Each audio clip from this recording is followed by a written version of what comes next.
मित्रों, मेरा दुःख से भर गया है।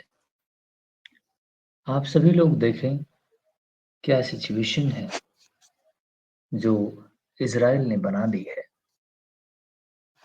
देखें, ये कोई ऐसी बात नहीं है। आप समझें कि कितना दयनीय दशा है। जिस दुनिया में हम रह रहे हैं, उसकी क्या हालात है, ये आप देख सकते हैं। मैंने आपको दिखाया। लिटरली सच में मैं कह रहा हूँ, मेरा दिल रो रहा है। खेलते खुशहाल बच्चे, मेरे आँख में आँसू हैं। खुशहाल बच्चे खेलते-कूदते, स्कूल जाते, उनके पास क्या फ्यूचर रहा होगा। आज वो बच्चे हॉस्पिटल में पड़े हुए हैं। ये 8 साल की बच्ची खाने के लिए खाना नहीं मिल रहा। इज़राइली फ़ोर्सेस ने कितना पैथेटिक सिचुएशन बना दी है। इस बच्ची की क्या गलती है? मैं बहुत दुखी हूँ, बहुत ज़्यादा दुखी हूँ। ओआईसी इस्लामिक ऑर्गेनाइज़ेशन 57 कंट्रीज़ का ग्रुपिंग है। किसी एक कंट्रीज़ ने भी एक भी रिफ्यूजीज़, इवन बच्चों को अपने कंट्री में बुला लिया होता, फंड सप्लाई कर दिया होता। उन्होंने पॉलिटिकल स्टेटमेंट दिए, किसी ने कोई मदद ना भेजी।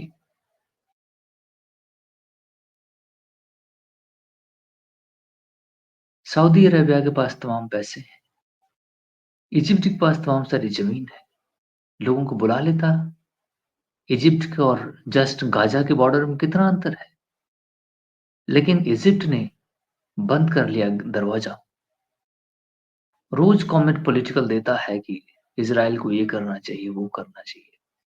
मैं कह रहा हूँ कि अगर इन लोगों को, हमास को या फिर हिज़्बुल्लाह को या फिर जो भी है वहाँ पे जिनको लड़ना है, लड़ते वो खूब लड़ते।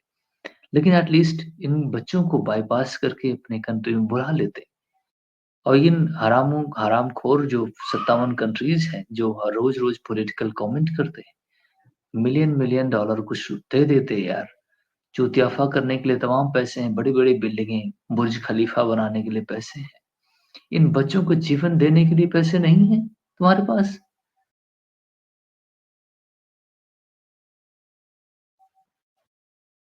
अगर नहीं है, ये हमारा पाकिस्तान जो है, रोज़ फ़लस्तीन के पॉलिटिकल कमेंट करता है। किसी एक भी आदमी को इसने अपने यहाँ नहीं बुलाया, रख लेता। जब यूक्रेन में हमला किया रशिया ने, तो पूरे यूरोप ने जहाँ से लोग भाग रहे थे, सबको एब्ज़ॉर्ब कर लिया अपने यहाँ, यूक्रेनियंस को। इवन साउथ अ, अमेरिकन कंट्रीज़ ने भी कनाडा और यूएस ने भी लोगों को एब्ज़ॉर्ब कर लिया। जब सिचुएशन ठीक हो जाती है तो लोग अपने घर चले जाते। अब तो घर बचा भी नहीं। कहीं टेंट सेंट में कुछ कहीं लोगों को रख लेते, ये बच्चे खाने बिना तो नहीं मरते। इनका क्या अपराध है? लेकिन पता नहीं किस दुनिया में हम रह रहे हैं। लोग आँसू बहाते हैं for their no cause, no reason and rhyme. International law है, इंटरनेशनल बॉडी है, फलाने हैं, ढिमकाने हैं, मगर अब कुछ भी है, ट्रिलियन डॉलर फलाने ढिमकाने, ये हरामखोर यूएस 250 बिलियन से ज़्यादा दे चुका है उस युद्ध में। यूक्रेन के। इन बच्चों को उसने कोई असिस्टेंस नहीं दिया। और ये तो एक बच्चे की फ़ोटो है। अगर आप देखेंगे तो वहाँ कितने बच्चे, कितने सबसे ज़्यादा सफ़रिंग करने वाले कौन बच्चे हैं? कौन लोग हैं? वुमेन्स होती हैं या तो बच्चे होते हैं। नहीं, मर्द तो अपना बच्चा पैदा करके और फिर भाग लेते हैं।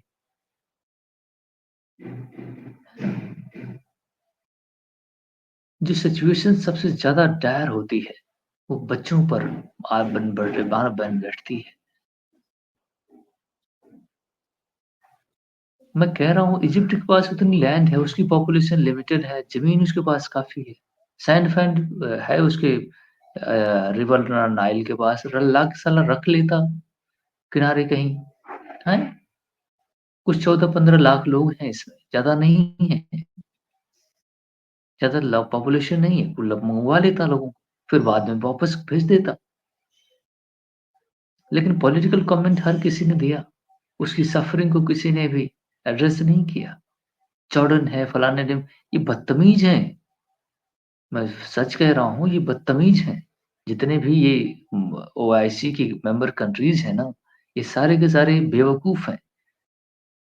इन्होंने ही इज़राइल को डिस्टर्ब करने के शुरू में 67 में वॉर कर किया लॉन्च किया। इज़राइल ने इनको मारा-पीटा। अब पूरा इतिहास मत खुलवाओ। लेकिन हम इतना बताना चाहते हैं, पॉलिटिकल कमेंट आपका जो भी करना है, मार-पीट जितना करना कर लीजिए, सब मिल के मार-पीट कर लेकिन एटलीस्ट बच्चों को तो बचा लो यार। ये दुःख किसी भी सीमा से परे है। ये इनह्यूमन है। इसको जितना भी कहा जाए उतना कम। हम अपने बच्चों के हाथ में इस तरह की सिचुएशन देख सकते हैं? आप समझे मेरे भाई-बहनों, क्या आप अपने बच्चों को इस तरह की सिचुएशन में देख सकते हैं? ह्यूमन को क्या हो गया है?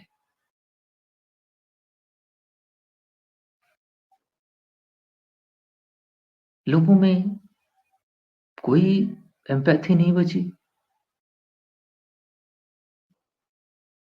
कुछ भी नहीं बचा। मानवता पूरी खत्म हो गई है लोगों में।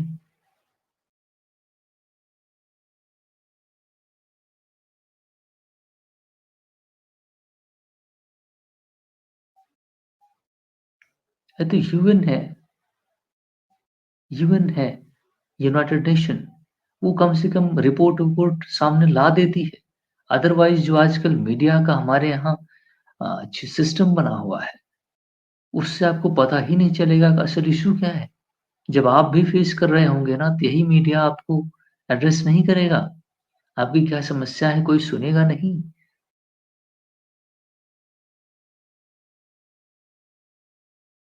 कितने बच्चे वहाँ पे होंगे, जिनको ये इतनी तकलीफ होगी और बुर्ज खलीफा बड़ी-बड़ी बिल्डिंगें वो बना रहा है, नहीं यूएई वाला और ये रास्कल सऊदी अरेबिया वाला, वो सलमान जो है। आप सोचो, कितना दुखद है ये। भाई political settlement agreement, seize fire जो भी करना फायर-वायर कर लेते यार, कम से कम इनको बचा तो लेते।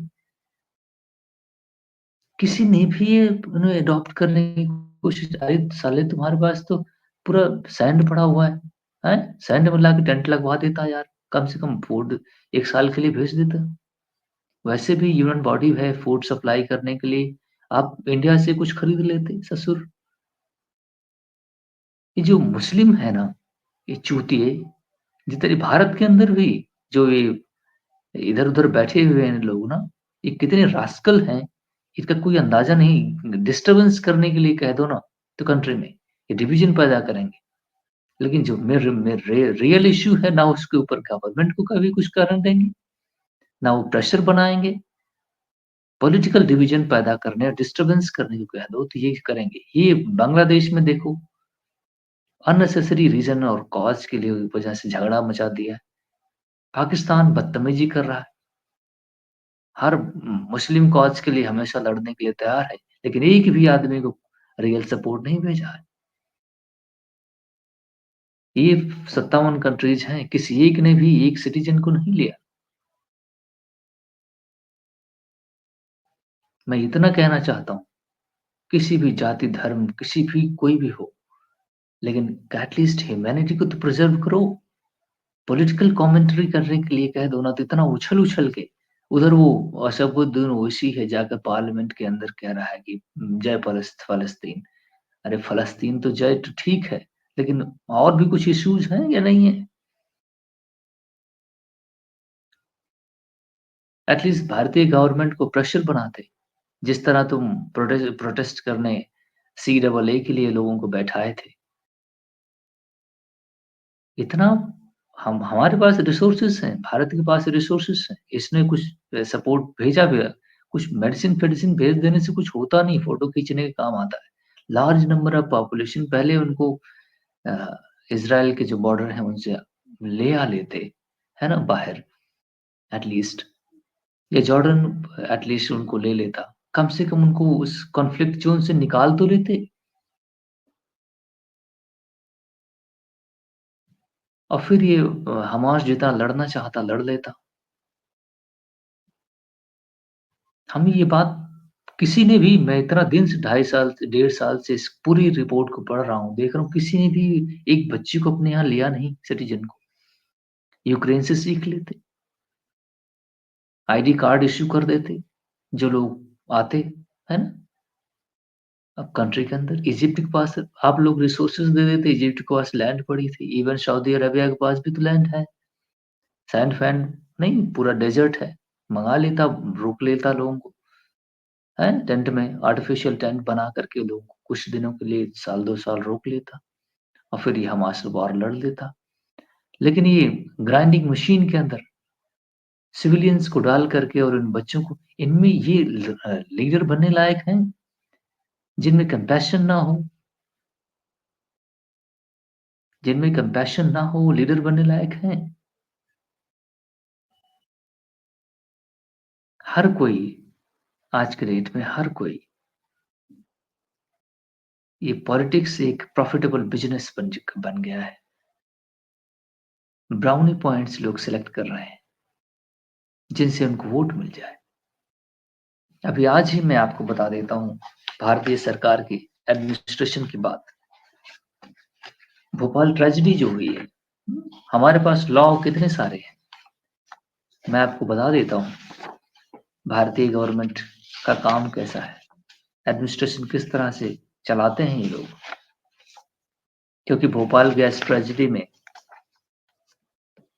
अब जिस कंपनी ने, यूनियन कार्बाइड इंडिया लिमिटेड थी, ये घटना होती है 2 और 3 दिसंबर 1984 को, भोपाल गैस ट्रेजेडी। मैं इस एग्ज़ाम्पल दे रहा हूँ कि हमारे यहाँ एडमिनिस्ट्रेशन चलता कैसे है, और हम रास्कल्स, जो हम लोग हैं, चूतिए, ये गवर्नमेंट बनाते हैं।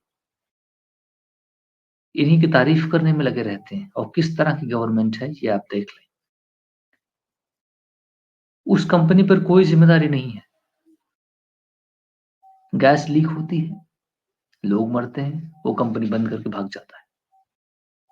उसका जो मेस क्रिएट होता है,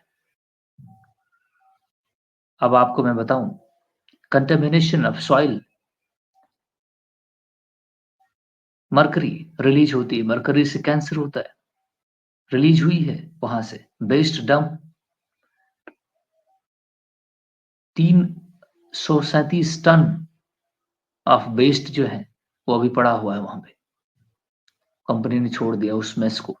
अब वो वाटर बॉडीज़ जो हैं वहाँ पे, बारिश होने की वजह से वो धीरे-धीरे सॉइल के अंदर पर्कोलेट कर गया और वाटर बॉडीज़ में चारों तरफ फैल गया। जी, मरकरी वगैरह, मरकरी एक बहुत डेंजरस चीज़ होती है। इसका 0.0001 मिलीग्राम भी आपके वाटर कंटेंट में अगर मिक्स हो जाए और आप पी लें, तो आपको डिफरेंट डिजीज़ेज़ हो जाती हैं, है ना? ये अलाउएबल नहीं है। सुप्रीम कोर्ट और एनजीटी, नेशनल ग्रीन ट्रिब्यूनल जो है, इसके ऑर्डर्स को भी गवर्नमेंट ने इग्नोर किया। ग्राउंड वाटर कंटामिनेट हो चुका है सराउंडिंग में। लोग उसको पी रहे हैं, फिर एज़ अ रिज़ल्ट उनमें डिफरेंट काइंड ऑफ डिसेबिलिटीज़ हो रही है। सेंटर ने रिलीज़ किया 126 करोड़ रुपए एमपी मध्य प्रदेश गवर्नमेंट को। 126 करोड़ समझ रहे हो क्या होता है? इसके डिस्पोज़ करने के लिए 337 टन्स ऑफ टॉक्सिक वेस्ट जो वहाँ पे, और वही टॉक्सिक वेस्ट अभी पड़ा हुआ है। कोई किसी की बात सुन नहीं रहा। 1 टन तो वहाँ मरकरी है। 150 टन्स ऑफ अंडरग्राउंड डंप वहाँ पड़ा हुआ है। तो उस कंपनी ने जो भी डिस्ट्रक्शन हुए, सारे मटेरियल को वैसे के वैसे छोड़ के वहाँ से भाग गई। ये कंप्लीटली सुप्रीम कोर्ट ने कहा कि कंप्लीटली आपने कोई काम नहीं किया। इवन उसने ऑर्डर दिया, गवर्नमेंट ने डिफाई कर दिया, माना नहीं। लॉ बना हुआ है, air act, water act, environment protection act, ये है एक्ट, सारा का सारा सब बेकार। एनजीटी के ऑर्डर्स बेकार। गवर्नमेंट एडमिनिस्ट्रेशन किस तरह चलाती है, जो हम सेलेक्ट करके लोगों को बैठाते हैं। आप समझिए कि कौन लोग हैं जो इसको चला रहे हैं, और वही जो चलाने का कॉन्सेप्ट है ना, ये यही नहीं, वो हर जगह है। वो चाहे कॉन्फ्लिक्ट मैनेजमेंट की बात हो, चाहे एनवायरनमेंट मैनेजमेंट, जब आपके इश्यूज आएंगे, media is under control, highly controlled.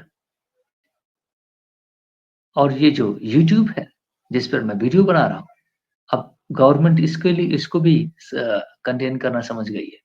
इनकी बात सुनो ही नहीं, इग्नोर कर दो। ना इनके पास पावर है, 4-6 वीडियो बना लेंगे और लोग देख लेंगे, 4-6 साथ में, तो कोई फर्क नहीं पड़ता। इग्नोर कर दो, इश्यूज को इग्नोर कर दो। दे डेलिबरेटली डू इट। ये जो एडमिनिस्ट्रेशन चला रहा है, कंप्लीटली फेल्ड एडमिनिस्ट्रेशन है। लेकिन आपको लगता है सरकारें बहुत बढ़िया काम कर रही है। क्यों? क्योंकि यही मीडिया है जो परसेप्शन बिल्डिंग करता है। फलाने बड़े अच्छे आदमी हैं। ये आप कैसे जानते हैं कि फलाने बड़े अच्छे आदमी हैं? Because of the media. Media built up the perception. Ruling media, यही मीडिया जो रूलिंग पार्टी के साथ मिल करके परसेप्शन बिल्डअप करती है, जिससे आपको पता चलता है सब कुछ ऑल इज वेल। ना आपके पास शहद की फैसिलिटीज है, ना आपके पास एजुकेशन की फैसिलिटीज है। कॉन्स्टिट्यूशन की आत्मा तड़पती है। Most of the people are illiterate. Even degree होने के बाद भी वो इलिटरेट है। They don't know, they are मूर्ख।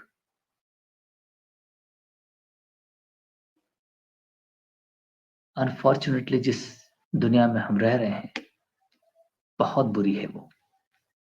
मैं रियल बता रहा हूँ, मैं आपको फैक्ट बता रहा हूँ। मैं कोई इमोशन में ड्रिवन नहीं हूँ।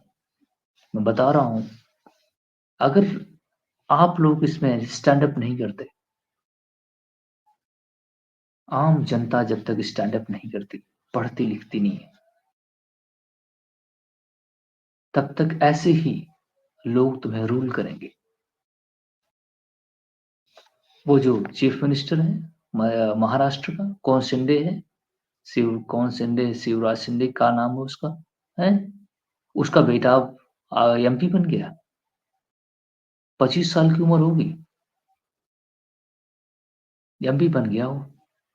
और सारे मिनिस्टर्स हैं, उनके बेटे बेटियां 18-19 साल के, 2-4 लोग तो मैं देख रहा हूँ। मेंबर ऑफ पार्लियामेंट 18-19 साल के बच्चे हैं। मिनिमम 21 साल 22 साल के होंगे, इससे ज्यादा नहीं।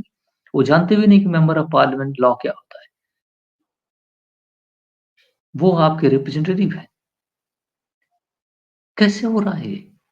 वो यहाँ से जा रहे हैं, फिर आपके ऊपर ला दे रहे हैं उनको। अब वो आप पे रूल करेंगे, और आपके बेटे बेटियां इधर उधर वो घूमेंगे। बेसिक नेसेसिटीज के लिए तरसते हैं। स्टैंड अप कीजिए। आजादी यूं ही नहीं मिली है। मैं अपने सिटीजन से बात कर रहा हूँ। आजादी को यूं ही मत गवाओ। आपके भी बेटे बेटियों को भी चाहिए कि पार्लियामेंट के अंदर बैठे, एक गट्स बनाओ, वो स्टैंड अप करो। अगर तुम रूल करने नहीं चाहोगे, एरिस्टोटल कहता है, फिलोसफर, तो वही बुरे लोग तुम पर रूल करेंगे। मेरे भाइयों या बहनों, दुनिया अच्छे लोगों के लिए जरूरी है। जब अच्छे लोग चुप होते हैं, तो बुरे लोगों का शासन होता है। स्टैंड अप कीजिए। आज मिस्टर बाइडेन यूएस प्रेसिडेंट, अब बचा हुआ है आज 1 महीने बचा हुआ है। उसने कहा था, उसके अपने बच्चे को हंटर बाइडेन, उसके ऊपर टैक्स चोरी के इल्ज़ाम हैं, बाकी और सारे केसेस हैं। प्रेसिडेंट के पास अथॉरिटी होती है कि वो उसको माफ़ कर दे, पार्डन कर दे। उसने कहा था कि मैं नहीं करूँगा, जब केस ओपन अप हुआ, अभी 1 साल पहले। अब वो जा रहा है, 1 महीना बचा हुआ है, अपने बच्चे को आज माफ़ कर दिया उसने। यूएस का president, United state of America की बात कर रहा हूँ, उसका प्रेसिडेंट अपने बच्चे को माफ़ कर दिया, पार्डन डिग्री दे दी। आज के आज अभी न्यूज़ खोल के देख लो। क्या है ये? फेवरेटिज्म नहीं है ये? इससे एडमिनिस्ट्रेशन पे क्या असर पड़ता है? वही टैक्स चोरी का केस उसने ट्रंप के ऊपर किया, ट्रंप के पूरा इन्वेस्टिगेशन 90 से ज़्यादा केसेस ट्रंप के ऊपर उसने किए। ये पॉलिटिकल विक्टिमाइजेशन नहीं है। मैं बात कर रहा हूँ एडमिनिस्ट्रेशन की, कितना ट्रांसपेरेंट है। जो हम एथिकल मॉरल प्रिंसिपल्स गवर्नेंस के पढ़ते हैं, उसमें सारी वैल्यूज़ आती हैं, इंटीग्रिटी और ये वो है, ट्रांसपेरेंसी, अकाउंटेबिलिटी, रिस्पॉन्सिबिलिटी, ये है, ओपननेस, सब कुछ किया जाए। हम एथिक्स पढ़ते हैं गवर्नेंस के लिए, लेकिन क्या वो इम्प्लीमेंट हो रहा है? Because the bad people are governing और the head of the system, किसी भी रीज़न और रहम से। अगर लॉ को वायलेट किया है तो आइदर योर सन और डॉटर और एनीबॉडी इज़ और relative must be punished by law. For what you are giving them pardon? Pardoning power? You have the power, you are exercising it badly. Nobody is going to ask question. समझने वाली बात नहीं है। तो मैं example दे रहा हूँ, हर जगह का एडमिनिस्ट्रेशन कॉम्प्रोमाइज्ड है because of the citizens recklessness है। नो अकाउंटेबिलिटी, कोई तय नहीं करने वाला। अब तो हार भी गया वो इलेक्शन में, अब अपने बच्चे को पार्डन कर दे रहा है। इलेक्शन के पहले करता तो हो सकता है कि बैड इम्पैक्ट पड़ता, अपोजिशन उसके ऊपर क्वेश्चन भी करती, लेकिन इलेक्शन हो गया, अब पार्डन कर रहा है। समझो वो बात को। इस तरह हमारे यहाँ भी एडमिनिस्ट्रेशन चल रहा है, कॉम्प्रोमाइज्ड है। आप जानते ही नहीं कि आपके साथ क्या हो रहा है। सरकारें किस किस के साथ, कौन कौन बनाता है इसको, ठीक है। तो आप अगर अच्छे आदमी हैं और देश से प्यार करते हैं, आपकी आंखें खुली होनी चाहिए, समझना चाहिए। देशभक्ति केवल भारत माता की जो गाय बचाने में ही नहीं है, देशभक्ति इस राष्ट्र की गुड गवर्नेंस में भी है।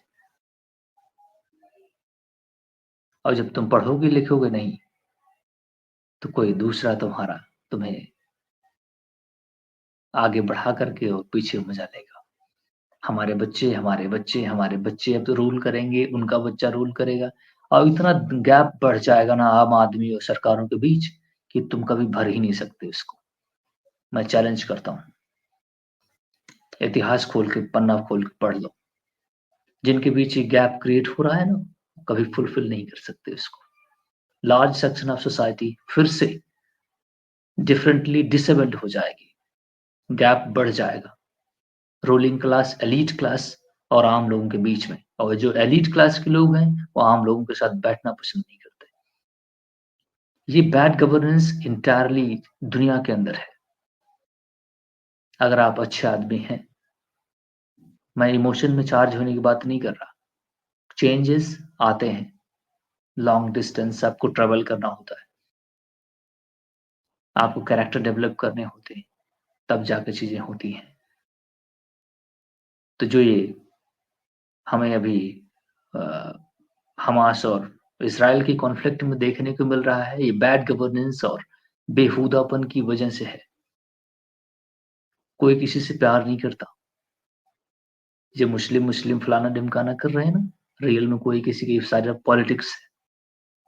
किसी के आंख में आंसू नहीं है। सब कोई अपना एंजॉय कर रहा है, एक स्पीच दे करके अपने घर में बैठ के फिर वीआईपी सोफे पे दोनों टांग ऊपर करके बैठते हैं, है ना। और लोग चार्ज हो जाते हैं, आज मंदिर गिरा देंगे, आज मस्जिद गिरा देंगे, आज फलाना कर देंगे। ये बेवकूफी है ना? अपने बच्चों को पत्थर फेंकवाने में, अपने बच्चों को पुलिस कि डंडे खवाने में लोग इस्तेमाल करवा रहे, चूतिए। रियल कॉज़ के लिए तो उनको पता ही नहीं है कि मसला क्या है। So thank you very much my friends. जागते रहो।